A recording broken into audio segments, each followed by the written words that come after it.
Assalamualaikum warahmatullahi wabarakatuh. Salam sejahtera untuk kita semua.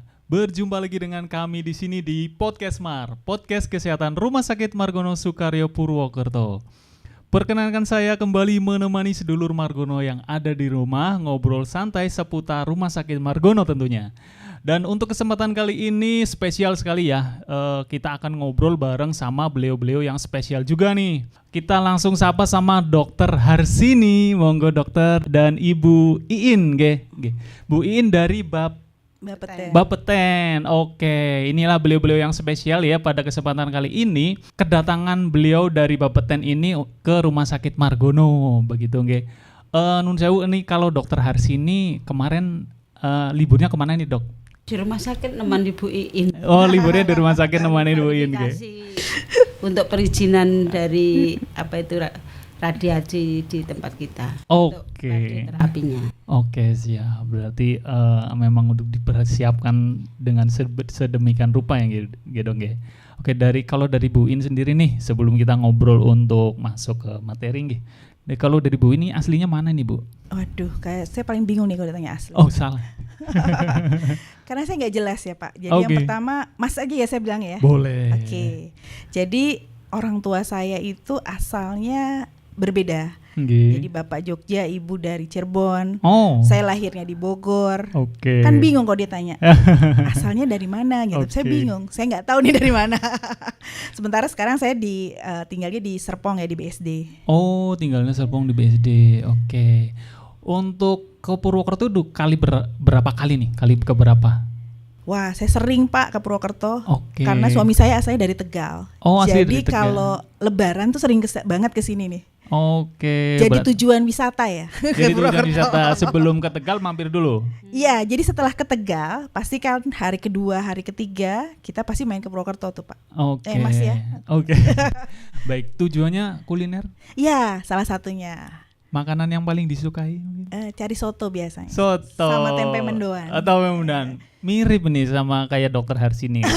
Karena tapi kalau Dokter Harsini mendoanya dimakan di tempat gitu dok ya. Harus, harus. Berkaitan dengan Bapeten tadi nih Bu Iin. Kalau Bapeten sebenarnya itu apa sih Bu Iin? Ya. Ini pertanyaannya bagus nih ya, karena nggak semua orang tahu Bapeten ya. Iya betul. Bapeten itu tuh singkatan dari Badan Pengawas Tenaga Nuklir. Sebenarnya apa tuh Bapeten? Bapeten itu adalah LPNK, Lembaga Pemerintahan Non Kementerian. Oke. Jadi kita ada di bawah Presiden secara langsung. Secara langsung. Ya. Jadi tugasnya apa? Yaitu tugasnya adalah memastikan keselamatan radiasi yang ada di Indonesia. Oke. Jadi kalau Bapeten itu urusannya udah sama nuklir, udah sama radiasi, itulah urusannya dari Bapeten. Radiasi pemanfaatannya tuh banyak, bukan hanya di kesehatan, tapi juga di industri. Sementara kalau nuklir kita tahu ya, rencana yang pembangunan PLTN, pembangkit listrik tenaga nuklir, itu salah satu masuk ke dalam salah satu energi terbarukan yang akan mungkin dikembangkan di Indonesia. Oh begitu, itu Bapeten gitu, Bapeten. Berkaitan dengan nuklir dan radiasi. Betul. Kalau Bapeten kesini ini dalam rangka verifikasi, kita kan ada alat baru nih. Linek. Di samping itu kita sudah ada modal yang lain kan, ada yang brachytherapy, obat. Jadi ini sama Linek yang terbaru. Jadi ini harus dicek sebelum kita operasional karena itu kan mengeluarkan radiasi. Notabene itu bagus untuk pasien, tapi kan tidak bagus untuk yang seharusnya nggak kena.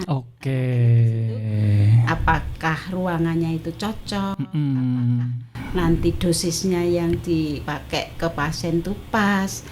Yang mengenai petugasnya, efek sampingnya nanti kena enggak? Peralatan untuk melindungi petugas ada enggak? Ruangannya itu tembus radiasi tidak? Nah itulah tugasnya beliau dan timnya Bu.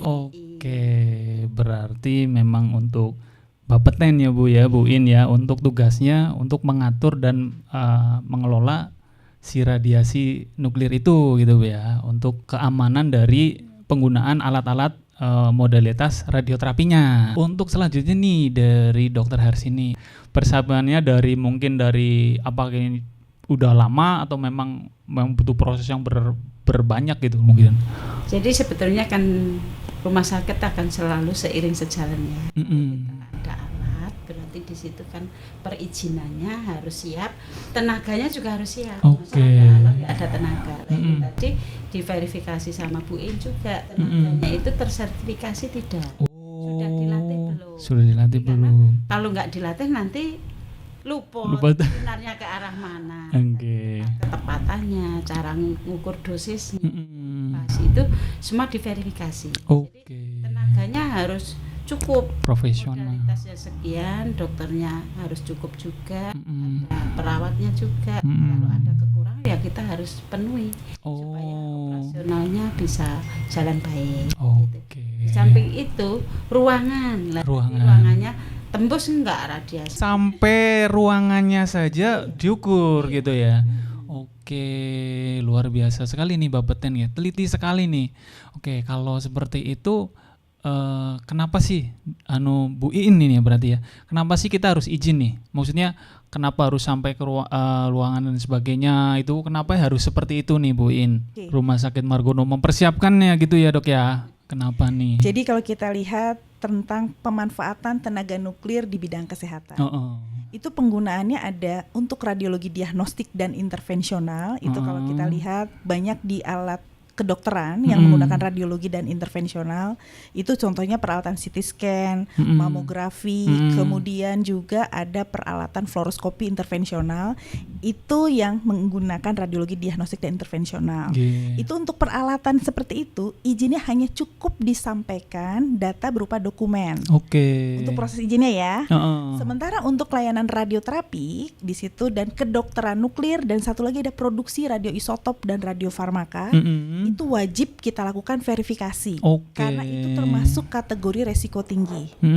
Apalagi nih alat yang dibeli oleh pihak rumah sakit Margono, ini alatnya benar-benar high tech, teknologinya tinggi, energinya tinggi. Paling canggih, paling mahal nih, paling mahal. Jadi artinya kecanggihan alat ini perlu disiapkan dari mulai ruangan, tempat beroperasi alat tersebut itu punya standar. Karena kenapa? Karena radiasi itu tidak terlihat, tidak berbau, tidak terdengar atau tidak ada yang bisa indera yang dapat mengidentifikasi ada tidaknya radiasi. Sementara efeknya itu kan cukup signifikan. Ada namanya efek deterministik dan ada efek stokastik. Yang efek jangka panjangnya salah satunya misalnya untuk para pekerja radiasi ya. Kalau terus-menerus terkena radiasi akan menyebabkan kanker. Boleh jadian memang. Tapi itu kan ada risiko. Yang artinya Bapak Ten harus memastikan keselamatan radiasi ini dapat bermanfaat baik buat pasien, artinya juga buat pekerja radiasi yang bekerja dan juga bagi masyarakat yang ada di sekitarnya, artinya buat warga sekitar tidak terkena radiasi yang tidak perlu gitu loh ya dari ruangannya tadi, dan lingkungan hidup nggak merusak lingkungan. Nah terkait hal ini Bapak Ten harus memastikan bahwa namanya ruangan itu bunker. Kenapa bunker? Karena energinya tinggi 10 megavolt. Jadi artinya perlu ada desain perhitungan khusus terkait dengan denah ruangannya. Ruangan untuk pengoperasional dari pesawat Linek tersebut. Jadi memang harus butuh izin dan harus benar-benar ketat sekali dalam memberikan izin ke Rumah Sakit Margono ya Ibu ya. Jadi tahapannya untuk yang risiko tinggi dimulai dari izin konstruksi, kemudian izin operasi, dan di izin operasi itu nanti ada kegiatan namanya verifikasi. Seperti saat ini. Jadi sebelum kami memberikan izin dipastikan bahwa ruangan yang terbangun itu sesuai dengan desain pada saat pengajuan izin konstruksi. Dan dari mulai alat yang di-install itu sesuai dengan alat yang memang dibeli oleh pihak rumah sakit. Jadi sesuai spek-teknya memang benar-benar, karena ini nanti kalau berbeda kan pasti jadi temuan BPK nih. Kenapa beda nih? Kenapa beda? Betul. Dan ada peralatan utama dan peralatan penunjang yang wajib dimiliki, sehingga kita perlu pastikan tersedia di rumah sakit. Dan yang ketiga tadi seperti disampaikan Bu Dokter bahwa harus ada kompetensi khusus terkait dengan penggunaan alatnya. Nggak sembarangan orang yang bekerja dengan radiasi tanpa kompetensi. Karena kalau kita lihat ini kan tujuannya adalah untuk membunuh kanker. Jadi artinya dosisnya maksimum buat organ kanker dan seminimal mungkin buat organ yang ada di sekitarnya. Itu tujuan radiasi kan. Nah, agar memastikan tujuannya tercapai, artinya dari proses personilnya juga harus memiliki kompetensi tertentu. Berarti dari mulai izin, survei, dan untuk prosesnya itu benar-benar ketat sekali ya, Ibu ya. Dokternya, petugasnya, perawatnya juga semuanya harus sesuai dengan standarnya Bapeten gitu ya Bu ya. Bukan standar Bapeten, ada standar internasional buat organisasi profesinya. Berarti ada standarnya tersendiri. Ada. Kalau di luar negeri memang untuk profesi-profesi di radioterapi itu kan khusus ya, seperti dokternya onkologi radiasi, ada fisikawan medik, ada radioterapis, kemudian ada teknisi elektromedis yang memastikan perbaikan alatnya. Nah, semua itu harus ada dan memiliki kompetensi yang sesuai. Harus memiliki kompetensi yang sesuai. Kalau begitu ke Dokter Harsini nih Dok. Ini kan tadi Linek ya Dok ya. Tapi kan selama ini kita Margono sudah melakukan radioterapi ya. Sebelum Linek nih Dok, kan pasti ada alat-alatnya yang digunakan gitu di Margono sendiri itu apa sih Dok? Ada yang Cobalt. Terapi. Linek yang terbaru. Terus lebih canggih kan kita kelasnya sudah meningkat nih. Siap. Kita harus berbeda dengan yang lain.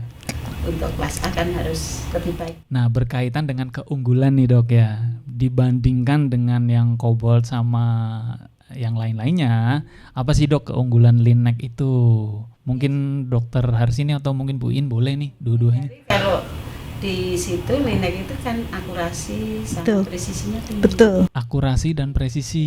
Daripada Koba maupun Bragi. Boleh nih Bu In menambahkan. Jadi, semakin alat itu sophisticated atau semakin alat itu mahal, artinya itu ada perlu khusus ya. Jadi kekhususannya adalah yang pertama, kalau kemarin kalau pakai teleterapi Cobalt itu kan hanya 2D ya. Kalau dengan menggunakan Linek ini pakai citranya tuh 3D. Dan kalau kita lihat kan bentuk tumor atau kanker itu kan nggak sama. Ada yang bentuknya itu tak beraturan, ada yang bentuknya mungkin di organ-organ yang seperti yang kayak di paru-paru yang bergerak gitu ya. Nah itu kan kalau dengan modal-modal 2D itu tidak akan sampai organ yang lainnya yang di sekitar dari si paru ini keboleh jadi nerima radiasi itu lebih besar. Yang jadi, sel sehat. Iya, sel sehatnya. Tapi dengan adanya penggunaan dengan menggunakan Linek ini, apalagi dia modenya banyak ya, bisa pakai SBRT yang buat organ bergerak, jadi dia akan ditempatkan optimum di organ yang kankernya. Tapi organ atrisnya minimum. Jadi dia bisa dipahat gitu loh sesuai dengan bentuk dan volume dan posisi dari kanker. Siap. Kenapa? Karena kompetensi itu yang dibutuhkan fisikawan medik pada saat planning dan dokternya harus kompeten. Baik. Berarti keunggulannya lebih detailing. Iya, lebih betul. Akurat ya.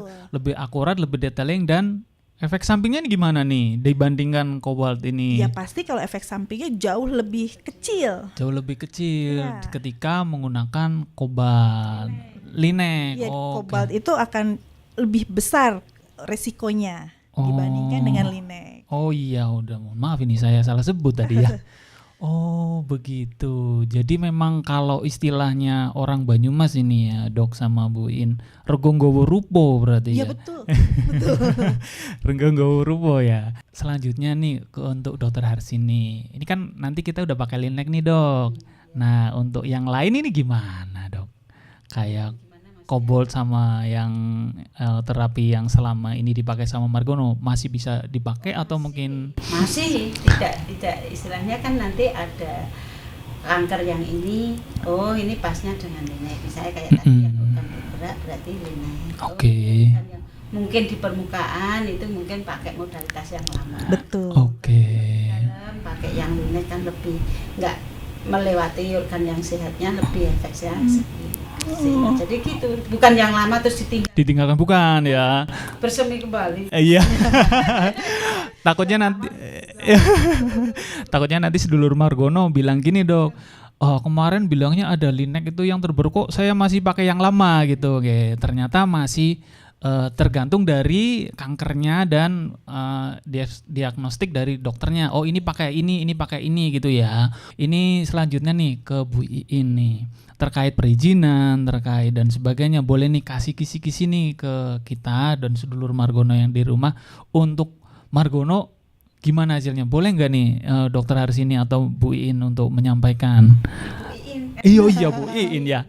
Iya Bu Iin, ini gimana nih Bu Iin? Jadi kalau kita lihat dari hasil verifikasi selama 3 hari ini, jadi ini kita cukup lumayan ada beberapa catatan yang kami yakin dan komitmen dari pihak Rumah Sakit Margono itu insya Allah secepatnya menindaklanjuti hasil verifikasi dan diharapkan di bulan Juni malah sudah beroperasi. Alhamdulillah, berarti bulan Juni sudah beroperasi. Diharapkan seperti itu. Artinya usaha keras rumah sakit kan cukup perlu diapresiasi ya. Dan artinya kita tetap menunggu tindak lanjut dari pihak rumah sakit dibantu dengan stakeholder terkait ya, dalam hal ini pihak kontraktor dan pihak penyedia alat dan vendor ya. Artinya hal-hal tersebut yang komitmennya dari rumah sakit itu sudah jelas memastikan bahwa layanan radioterapi dapat diberikan kepada masyarakat di daerah Purwokerto dan sekitarnya dan Jawa Tengah pada umumnya itu di bulan Juni ya Dok ya. Berharap seperti itu nih. Saya udah ditanya tadi. Iya nih. Oke lah kalau itu biar lebih mantap nih Rumah Sakit Margono di kelas A gitu ya Dokter Harsini nggih. Oke, baik Dokter Harsini nih.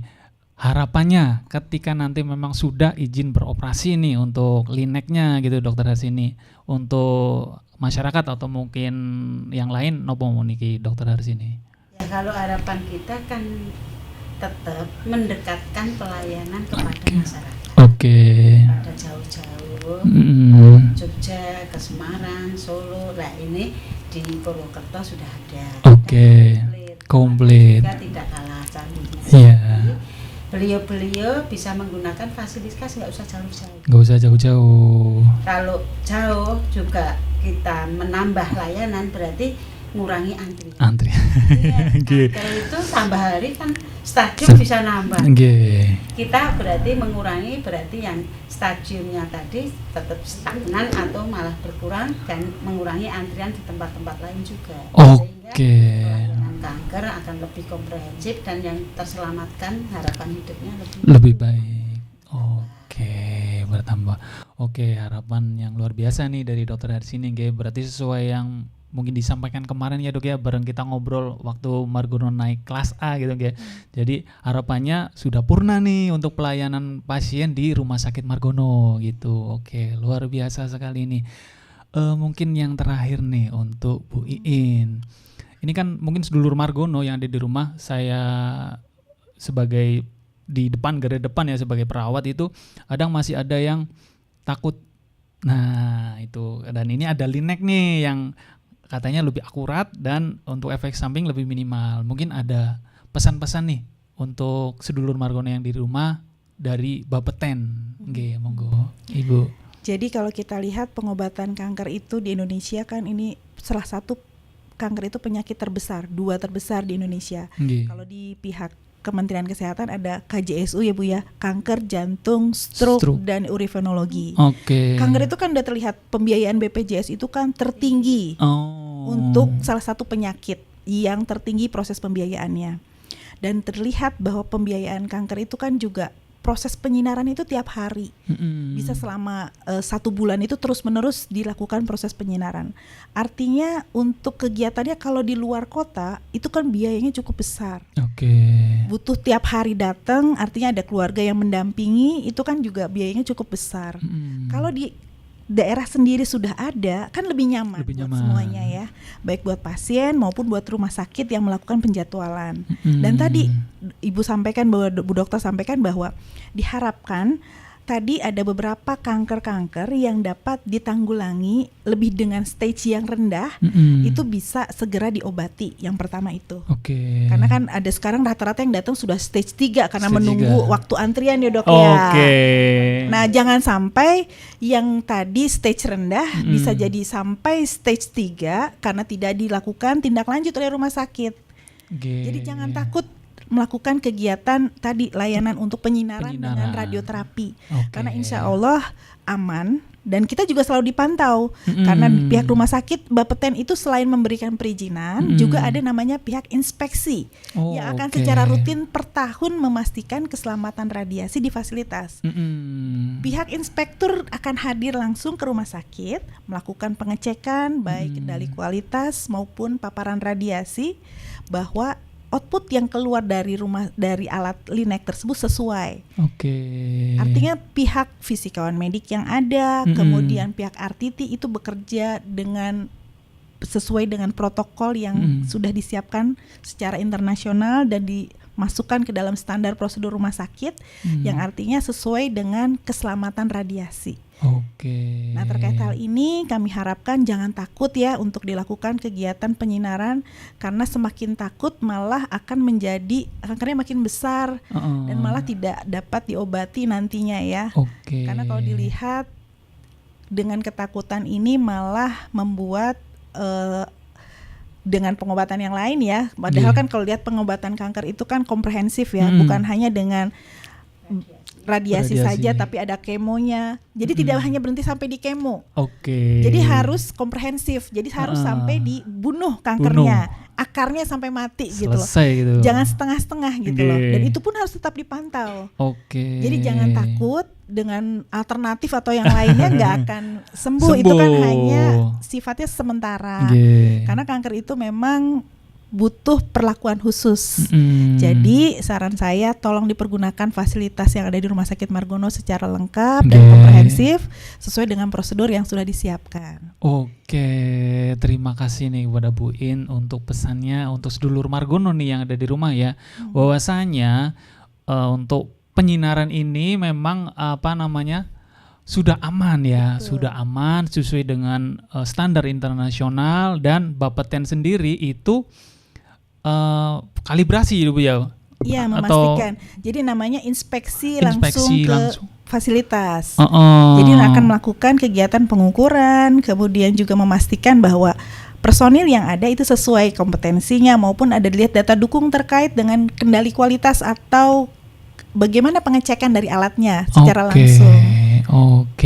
Untuk mastiin tadi kalau ada kanker atau di sinar nggak meleset misalnya gitu. Iya.